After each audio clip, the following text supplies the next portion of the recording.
you haven't seen the bus in a while, I don't know if I ever showed it. I guess I'll make a quick video about it. I'm working on the brakes, but yeah, it's a 60 GMC. I don't know if you can see that, but I just put a Oldsmobile 403 in here 2 or 3 days ago.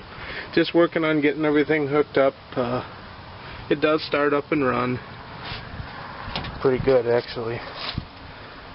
It's got 22 5s on the front, 10R 22 5s, drum brakes all the way around, and that's what I'm working on today, among a few other things: fuel lines, alternator wiring, blah blah blah.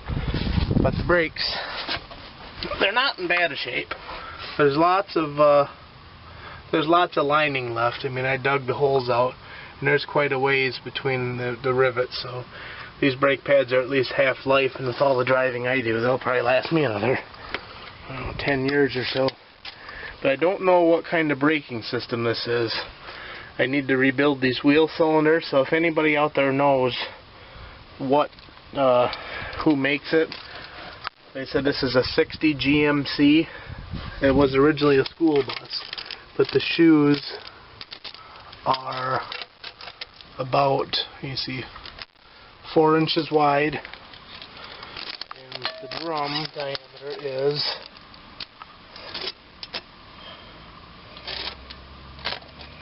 I don't know if you'll focus.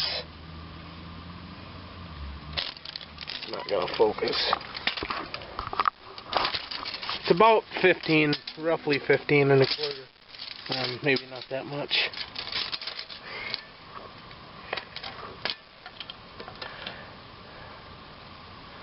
I'd say 15 and 1/8. This thing is not wanting to focus today.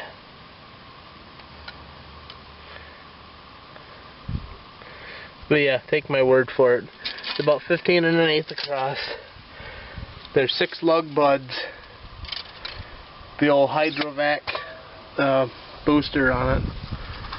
So yeah, I don't know where I can get parts, but they did work. I mean, the bus stopped alright. Wasn't really any problems there, but I see we're starting to get a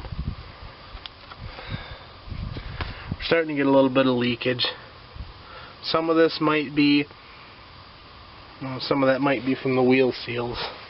I'll probably pull the hubs off and replace those too. But yeah, if anybody knows, let me know. There'll be more videos of the bus to come. She's got a lot of work to be done. It's going to get put back on the road.